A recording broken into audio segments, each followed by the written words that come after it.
सलाम अलैकुम। वालेकुम अस्सलाम। कैसी हैं अनम आप? खैरियत से हैं? जी, अल्हम्दुलिल्लाह। बहुत शुक्रिया आपका मुझे इस जगह इनवाइट करने के लिए। अरे अरे, हम तो आपका शुक्रिया अदा करेंगे कि इस वक्त पूरा हिंदुस्तान आपके इंटरव्यू के इंतजार में है और माशाल्लाह हर एक तरफ से हम देख रहे हैं तो हर एक आपकी तारीफ में लगा हुआ है। और चूंकि आपने काम ही ऐसा किया है, लायक तहसीन है आपका काम, और जिस तरीके से आप टॉप आई हैं, आपने मार्क्स हासिल किए हैं, ये आपके अलावा दूसरे तलबा के लिए और तमाम तुल्लाब स्टूडेंट्स के लिए भी वाकयान आप आइडियल बनेंगी इंशाल्लाह, और बन रही हैं। और बहुत से लोगों को इंतजार है आपसे कुछ सवालात आगाज में ही मैं बता देना चाहता हूँ कि अगर कोई अनहम जफर से अपना कोई सवाल करना चाहता है तो कमेंट के जरिए से वो सवाल कर सकते हैं, तो इंशाल्लाह हम उसका जवाब अनहम जफर से लाइव में पूछ लेंगे उनके नाम के जरिए से, और अनहम का जवाब जरूर देंगी। तो आप बताएं, कैसी हैं? सब खैरियत है? घर पे सब खैरियत माशाल्लाह? जी, अल्हम्दुलिल्लाह सब खैरियत है और अभी तो सबको बहुत अच्छा लग रहा है। हाँ, हाँ, लगना भी चाहिए माशाल्लाह। तो सबसे पहले आप ये बताइए कि आप अपने बारे में और अपने वतन के बारे में सबसे पहले बताएँ हमारे सामने भी। मैं बिहार के दरभंगा ज़िले के चंदनपट्टी गाँव से ताल्लुक़ रखती हूँ और मेरी शुरुआती तालीम भी वहीं से हुई है। और ये जो चंदनपट्टी गाँव है, आप सबने सुना होगा इसके बारे में, मेरे दिल के बहुत करीब है। क्योंकि ये एक ऐसा गाँव है जहाँ तालीम और सकाफ़त दोनों भरपूर मिलती है और यहाँ लोग आपका माशाल्लाह, सपोर्ट करते हैं। मुझे बचपन से पढ़ने का शौक था और सारे गाँव के लोग जितने भी थे, सबने हमेशा एनकरेज किया।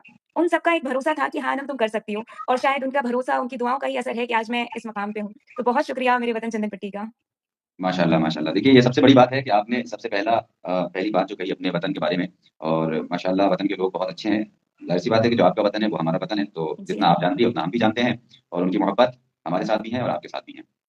और इंशाल्लाह आगे तक उनकी मोहब्बतें, उनकी दुआएँ गाँव की, इंशाल्लाह। वतन वालों की आपके साथ रहेंगी और आप दिन-ब-दिन तरक्की करती जाएँगी इंशाल्लाह। आइए हम आगे के सवालात की तरफ बढ़ते हैं, और दूसरा जो बुनियादी सवाल हमारा है, वो ये है कि आपकी स्कूलिंग कहाँ से हुई है और कहाँ-कहाँ आपने पढ़ाई की? किस-किस स्कूल में, किस कॉलेज में आपने पढ़ाई की है? ज़रा उसकी तरफ इशारा फरमा दीजिए। जी। अगर मैं शुरुआती तालीम की बात करूँ तो जिस वक़्त मैं चंदनपट्टी में गई थी, मैं शायद 5 या 6 क्लास में थी, उस टाइम मैं गई थी वहाँ। उससे पहले मैं अपनी वालदा के साथ वालदा और वालिद के साथ रहती थी। उसके बाद मैं वहाँ आई। तो शुरुआती तालीम जो हमारे गाँव के 2 मकबूल स्कूल हैं, यूटोपिया और जाफ़ी अकेडमी, वहाँ पढ़ा था मैंने। उसके बाद वुडबाइन मॉडर्न स्कूल से मैंने 10th कंप्लीट किया, जो कि सीबीएसई बोर्ड स्कूल है। 10th और 12th दोनों वहीं से किया है। फिर मैंने ललित नारायण मिथिला यूनिवर्सिटी से BSc bachelors in science and chemistry honours, main subject था केमिस्ट्री, से बीएससी कंप्लीट किया एंड देन आफ्टर मैंने बीएड में मौलाना आज़ाद नेशनल उर्दू यूनिवर्सिटी में दाखिला लिया। और वाह! उसके बाद बीएड के साथ-साथ मैंने सीटेट का एग्ज़ाम भी दिया, जो भी अल्हम्दुलिल्लाह क्वालीफाई किया। उसके बाद मैं मास्टर्स ऑफ एजुकेशन के लिए यहाँ हैदराबाद आई हूँ। मानो कि हैदराबाद सेंटर से मैं एमएड कर रही हूँ और अभी उसके आखिरी पड़ाव पे हूँ, यानी 4th सेमेस्टर में। चलिए माशाल्लाह, ये आपकी एक छोटी-सी जर्नी रही, और इंशाल्लाह आगे हमारी दुआ है और हमारे नाज़रीन भी आपके लिए दुआ गो होंगे कि आप मज़ीद तरक्की करते जाएँ और इंशाल्लाह उस मकाम पर पहुँचे जहाँ आपका मकसद है, जहाँ आप जाना चाहती हैं। तो इंशाअल्लाह। हम आगे सवाल करते हैं आपसे, इंशाल्लाह आप जवाब देती रहें, ताकि लोगों को मालूम होता रहे कि ये अनाम ज़फ़र किस पाए की लड़की है और किस तरीके से यहाँ पर पहुँची है। तो आइए हम अगला सवाल आपसे ये करते हैं कि आगे आपका क्या मकसद है? कहाँ तक आप आगे बढ़ना चाहती हैं? किस मंज़िल पर आप पहुँचने की ख़्वाहिश रखती हैं? या जुमला अगर बदल के कहा जाए, तो तरक्की की कौन-सी सीढ़ी पे आप रुकना चाहेंगी? या फिर सीढ़ियों को अबूर करके आप छत पे पहुँचना चाहती हैं तरक्की की? तो किस मंज़िल पे आप पहुँचना चाहती हैं? आपकी ख़्वाहिश क्या है? मेरा शुरू से ये ख़्वाब था कि मैं हायर एजुकेशन में जाऊँ और अल्हम्दुलिल्लाह से अल्लाह ने वो रास्ता मुझे दिखाया है। तो अभी यूजीसी नेट क्वालीफाई किया है, तो अब पीएचडी करने की प्लानिंग है। उसी बीच में इंशाल्लाह प्रोफ़ेसर बनने की तरफ रुजू करूँगी और सिर्फ़ प्रोफ़ेसर ही नहीं, उसके आगे की भी मंज़िल तय करना चाहती हूँ। है, जैसा कि हालात हाज़िरा में इस वक़्त आप एक शादीशुदा खातून हैं। लिहाज़ा इस ऐसी लाइफ़ में आप किस तरीके से अपने आप को आपने मैनेज किया कि आपके ससुराल वाले या आपकी फैमिली वाले भी आपसे नाराज़ ना हों और आपकी पढ़ाई भी कंटिन्यू रहे? तो आपने इसको कैसे मैनेज किया? उन लोगों के लिए बताइए कि जो अभी इस पीरियड में हैं, या बहुत से तालिबात ऐसी भी हैं जो ये कहती हैं कि हम अभी शादी नहीं करेंगे इसलिए कि हम आगे पढ़ाई नहीं कर पाएँगे। तो ऐसे लोगों को आप क्या बताना चाहेंगे? कैसे आपने मैनेज किया? मैनेज करने के लिए सबसे पहले तो हमारा गोल क्लियर होना चाहिए। हम जो ख्वाब देख रहे हैं, उसके लिए जो हमारा डिज़ायर है, वो जो ख़्वाहिश है, वो उस स्ट्रगल से बड़ी होनी चाहिए, जो हम अभी फ़ेस कर रहे हैं। हुँ, तो शादीशुदा ज़िंदगी में बेशक बहुत सारी रिस्पॉन्सिबिलिटीज़ होती हैं, बहुत सारी चीज़ें होती हैं, तो टाइम मैनेजमेंट बहुत ज़रूरी है, कि हम किस तरह अपने टाइम को मैनेज करें कि हम हर एक चीज़ देख पाएँ। क्योंकि अगर हमारी शादी हो चुकी है, तो हम किसी भी एक रिस्पॉन्सिबिलिटी को पीछे नहीं छोड़ सकते। हमें हर एक का साथ देना है, हमें हर एक का ख़्याल रखना है और अपनी पढ़ाई को भी जारी रखना है। अल्हम्दुलिल्लाह से मेरे शौहर, मेरे ससुराल वाले इस बात में बहुत सपोर्ट करते थे, क्योंकि उन्होंने हमेशा देखा कि मुझे पढ़ने का बहुत शौक है। तो वो चीज़ है कि आपका जो शौक है, उससे ये ज़ाहिर होना चाहिए, उनकी नज़र में ये आना चाहिए कि हाँ, ये कुछ बड़ा कर सकती है और इसके ज़हन में एक पढ़ाई की थर्स्ट है, एक भूख है। तो अगर आपके पास आपका गोल क्लियर है, आपको वो करने का ऐसा डिज़ायर है कि मुझे हर हाल में ये काम करना है, हर हाल में मुझे आगे बढ़ना है, अपने घर वालों का नाम रोशन करना है, तो बेशक जितनी भी परेशानियाँ होंगी, आप उन सबको फ़तह करके अपनी ज़िंदगी में कामयाबी के रास्ते पे पहुँच जाएँगे। टाइम मैनेजमेंट बहुत ज़रूरी है, स्ट्रेस मैनेजमेंट बहुत ज़रूरी है, फैमिली का सपोर्ट इंडीड बहुत ज़्यादा ज़रूरी है। सही बात है।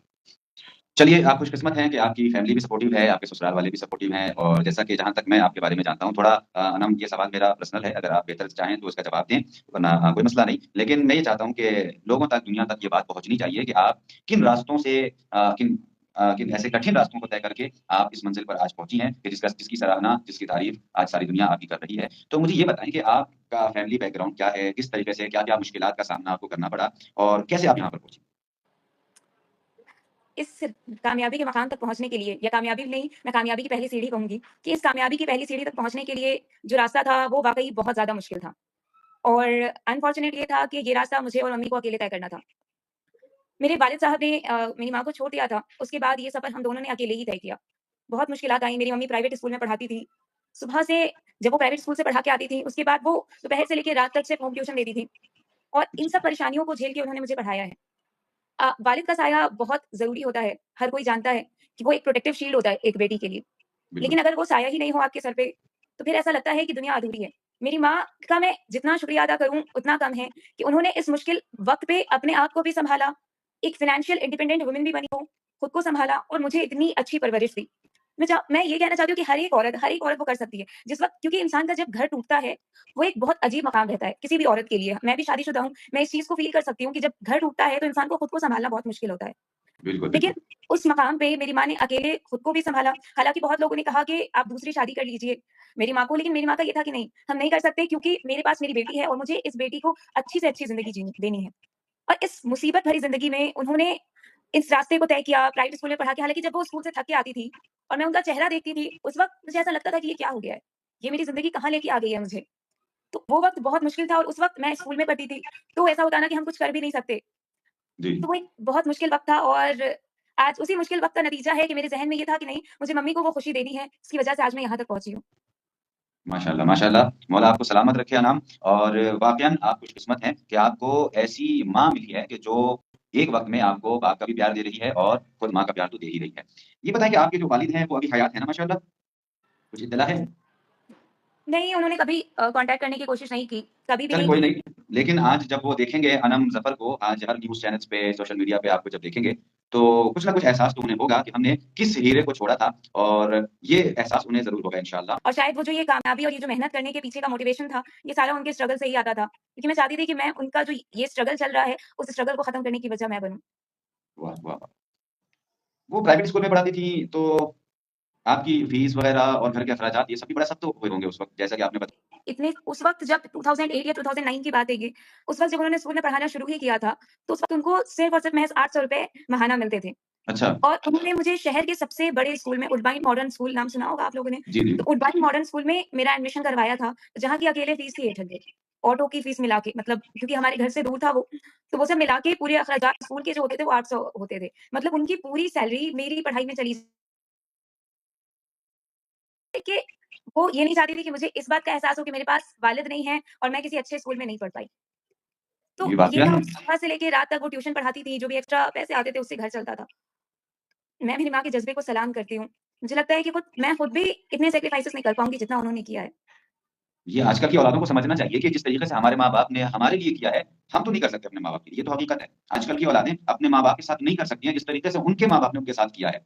बस फ़ील करने वाली औलाद होनी चाहिए, समझने वाली औलाद होनी चाहिए आपकी तरह कि आपने उसको समझा और आपने अपनी माँ की मेहनत को एक किस तरीके से रंग लाया और दुनिया के सामने जो पेश किया है, वो आज आपको दुनिया देख रही है। आइए हम आगे सवाल करते हैं और फिर लोगों को बताते हैं कि अनाम ज़फ़र कैसे अनाम ज़फ़र टॉपर बनी हैं।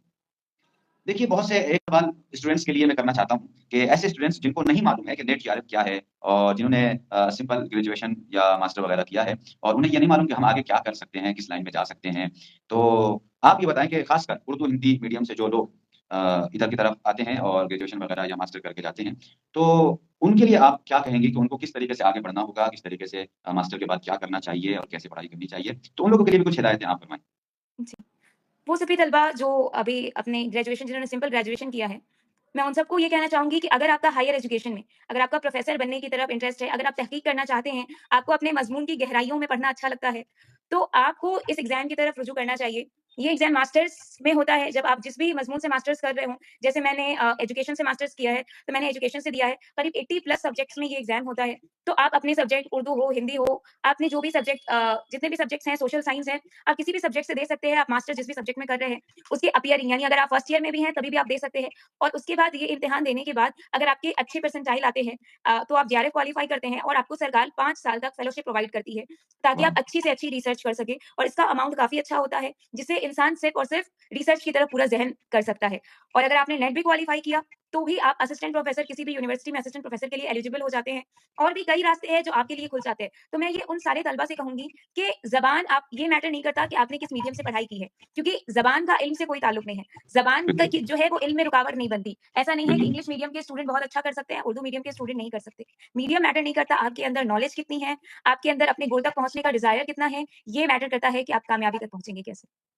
देखिए, अनाम ज़फ़र ये कितनी अच्छी बात है। मैं ये भी कह देता हूँ यहाँ पर रुकिए कि सामईन में मेरे व्यूअर्स में जो भी हज़रात अनाम से सवाल करना चाहते हैं, वो कमेंट के ज़रिए से सवाल करें। इंशाअल्लाह मैं उनके सवाल को पढ़ के अनाम ज़फ़र से सवाल करूँगा और उसका जवाब आपको मिलेगा। लेकिन ये देखिए कितनी अच्छी बात लिखी है, अली हुसैन गंज ऑफ़िशियल आईडी से ये पोस्ट भी कमेंट किया गया है। और उन्होंने बहुत अच्छा लिखा कि ये आनम ज़फ़र ने जो नाम किया है, इस तरीके से बहुत से लोगों ने भी नाम किया है, जहाँ पर उन्होंने फरमान अली साहब का भी नाम लिया, मुतर्जिम कुरान जो कि चंदनपट्टी से ताल्लुक़ रखते थे और परवीन शाकिर का उन्होंने नाम लिया, जो कि दरभंगा से ग़ालिबन ताल्लुक़ था उनका। तो ये ऐसी शख़्सियतें कि जो अपने ज़माने की स्टार हों, तो ऐसे लोगों के साथ आपका नाम आ रहा है आनम ज़फ़र। तो ये वाक़ईअन फ़ख्र की बात है आपके लिए कि आपने इतना बड़ा और इतना नाम रोशन किया, अपने घरवालों का नाम रोशन किया, अपने वतन का नाम रोशन किया, सूबा बिहार का नाम रोशन किया और पूरे हिंदुस्तान का नाम रोशन किया आपने। सबसे पहले तो मेरी वालदा और हुँ, माँ एक ऐसी हस्ती है जैसा कि आपने कहा कि हम उसका शुक्रिया तो अदा कर ही नहीं सकते। तो मेरे पास उनका शुक्रिया अदा करने के लिए अल्फ़ाज़ तो नहीं हैं। लेकिन हाँ, मैं खुद से इतना वादा ज़रूर करती हूँ कि मैं उनको बहुत खुशी दूँगी और बाकी चलिए। लोग मेरे मम्मी के साइड के जितने भी रिलेटिव्स थे, जैसे कि मेरी खाला-अम्मी, खालू-बा, मामू-जान, इन लोगों ने हमेशा सपोर्ट किया है, हमेशा मोटिवेट किया है। हमेशा कभी भी मम्मी को कोई तकलीफ होती क्योंकि ये ज़िंदगी इतनी बड़ी है कि अकेले तय करना मुमकिन नहीं है। तो इनमें उन लोगों का भी बहुत सपोर्ट रहा है, मुझे हमेशा मोटिवेट किया, एनकरेज किया है। मेरे जितने भी कज़िन्स हैं, उन सब ने मुझे मोटिवेट किया कि नहीं अनम वाह! तुम कर सकती हो, मुझे हमेशा सही रास्ता दिखाया। कभी भी मदद की ज़रूरत हुई तो वो लोग हमेशा खड़े रहे और मेरे अम्मू-जान। माशाअल्लाह। वालिद की तरफ से बस वाहिद एक वही थे, जिन्होंने मेरा साथ दिया। वो मेरी शादी में भी आए थे और वो पूरे ख़ानदान के खिलाफ जाके मेरे साथ खड़े रहे क्योंकि वो कहते थे कि मैं हक़ के साथ हूँ, मैं सच के साथ हूँ। तो माशाअल्लाह। अम्मू जान का बेहद दिल से शुक्रिया क्योंकि वो मेरी स्ट्रेंथ रहे हैं। तो बहुत शुक्रिया अम्मू-जान और भी गाँव के सभी लोग, टीचर्स क्योंकि उस्ताद ही वो एक ऐसी शख्सियत है जो इंसान को रास्ता दिखाती है। मेरे अंदर मेहनत करने की का डिज़ायर था लेकिन वो जो रास्ता दिखाया है वो मेरे असातिज़ा ने दिखाया है। तो मेरे सारे असातिज़ा का, सभी दोस्त अहबाब का भी बहुत दिल से शुक्रिया क्योंकि पिछली बार 2-3 महीने पहले इसका एग्ज़ाम हुआ था, तो अच्छा, उसमें मैं 2 क्वेश्चन से पीछे रह गई थी। मेहनत उस वक़्त भी बहुत ज़्यादा थी, लेकिन उस वक़्त मुझे लगा था कि अब तो मुझसे नहीं हो पाएगा। ये एक ऐसा मकाम था कि मुझे लग रहा था अब मैं कुछ नहीं कर पाऊँगी। लेकिन उस मकाम पे मेरे दोस्त थे, मेरी वालिदा, मेरे ससुराल वाले मेरे शौहर, वो सब लोग मेरे साथ खड़े रहे कि नहीं अनम तुम कर सकती हो और तुमसे ही होगा। तो उन सब ने मोटिवेट किया, उसके बाद मैंने दोबारा मेहनत की और आज मैं इस मकाम पे हूँ। गाँव वाले हमेशा दुआ देते थे, जिनसे भी मिलती थी वो हमेशा यही कहते थे कि बेटा हम तुमको बहुत ऊँचे मकाम पे देखना चाहते हैं। तो उन सबका बहुत दिल से शुक्रिया कि उन्होंने आज अपनी दुआओं के ज़रिए मुझे इस मकाम तक पहुँचाया है।